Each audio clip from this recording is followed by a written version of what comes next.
पर जरा फोकस करते हैं। फेस्टिवल की शुरुआत डिजिटल ट्रांजैक्शन में फॉर्मूला 1 वाली रफ्तार से हुई है और इस धमाकेदार शुरुआत की वजह है जीएसटी 2.0। बम्पर डिजिटल ट्रांजैक्शन को लेकर आरबीआई ने जो आंकड़े जारी किए हैं वो सच में F1 रफ्तार वाले हैं। डिटेल्स के साथ अंकुर मिश्रा हमारे साथ जुड़ चुके हैं। अंकुर, डिजिटल दुनिया में धमक और जीएसटी 2.0 रिफॉर्म, ये सारी चीजें एक तरह का बूस्टर का काम कर रही हैं। आंकड़े जरा बताइए।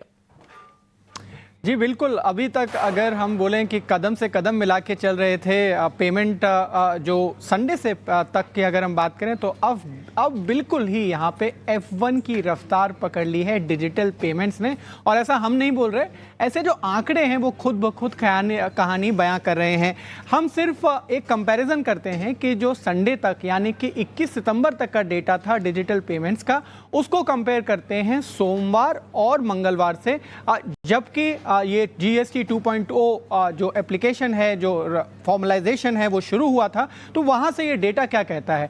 अभी यहाँ पे कुछ इंटरेस्टिंग आंकड़े निकल के सामने आए हैं। जैसा कि आप अभी देख सकते हैं कि जो आरटीजीएस का आंकड़ा 21 सितंबर को कितना था, 17,166 करोड़, वो बढ़ के हो गया है अब 22 सितंबर को 8,19,000 करोड़। तो एकदम से बम्पर बढ़ोतरी यहां पे हुई है और सिर्फ 22 सितंबर को बढ़ा नहीं बल्कि सस्टेन भी किया। 23 सितंबर को 8,14,000 करोड़ तक था। इसी तरीके से नेफ्ट, जो आमतौर पे लोग एक दूसरे को पैसा ट्रांसफर करते हैं इंटरनेट बैंकिंग के जरिए, तो वहां पर जो आंकड़ा 21 सितंबर को था वो 21,224 करोड़ था, लेकिन ये बढ़ के हो गया कम से कम 6 से 7 गुना बढ़कर हो गया 1,58,000 करोड़। और फिर मैं बोल रहा हूं ये सस्टेन भी हुआ 1,44,000 करोड़ का। और इसी तरीके से आईएमपीएस पेमेंट का जो माध्यम है जहां पे तुरंत आपका पेमेंट क्रेडिट हो जाता है, वो भी 17,166 करोड़ था संडे के दिन, जो कि बढ़ गया 20,240 करोड़।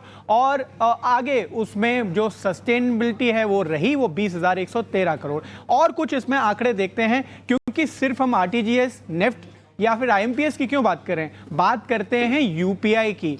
यूपीआई में अक्सर हम बोलते हैं कि जो रोज़मर्रा के जो हमारे ट्रांजैक्शंस हैं वो रिकॉर्ड होते हैं, छोटे मोटे पेमेंट्स भी हम देते हैं, तो ज़रूरी नहीं है सिर्फ ये आंकड़ा पूरी तरीके से इसको कैप्चर करे। लेकिन यहाँ पर भी 21 सितंबर से 22 सितंबर में खासी बढ़ोतरी दर्ज हुई है। 60,320 करोड़ का आंकड़ा है 21 सितंबर का और 82,477 करोड़ रुपए का आंकड़ा है अगले ही दिन, जो कि फिर से 81,000 करोड़ रुपए तक रहा 23 सितंबर को। और यहाँ पर एक और आंकड़ा है अपने पास क्रेडिट कार्ड्स का। आमतौर पर लोग शॉपिंग करने जाते हैं, जब आपने देखा होगा कि बहुत सारे अभी ऐड चल रहे हैं, अमेजॉन बोल रहा है, फ्लिपकार्ट बोल रहा है, इस तरीके से बहुत सारे शॉपिंग फेस्टिवल चल रहे हैं, जो कि शुरुआत हो गई थी 22 सितंबर से। तो वहां पर ये आंकड़े फिर से ये बयां कर रहे हैं कि एक तो पीओएस में क्रेडिट कार्ड पे कितना, यानी कि शॉपिंग में जाके जब आप जाते हैं दुकान में तो कितना खर्च करते हैं, वहां पर 1,000 से 2,000 करोड़ रुपए का, यानी कि लोग बाहर गए, ये लगभग डबल हो गया आंकड़ा। लेकिन जरूरी चीज है, जो लोग घर पे बैठे थे, ऐसा नहीं है कि उन्होंने खर्च कम किया है, वहां पर भी बम्पर बढ़ोतरी हुई है। आप ई कॉमर्स की जो साइट पे जाके जो क्रेडिट कार्ड से स्पेंड करते हैं ना, वो आंकड़े देखिए।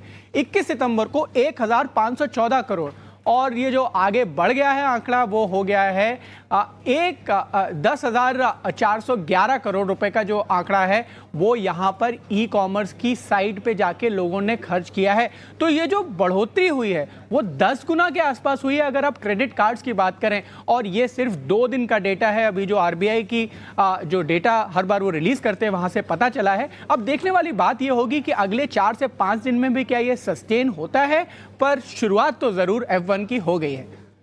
क्या करेंगे इस अहम जानकारी के लिए अंकुर आपका, और डिजिटल दुनिया की धमक, और आप देखिए किस तरह से ट्रांजैक्शन रिफॉर्म्स के जरिए बूस्ट पाते हुए।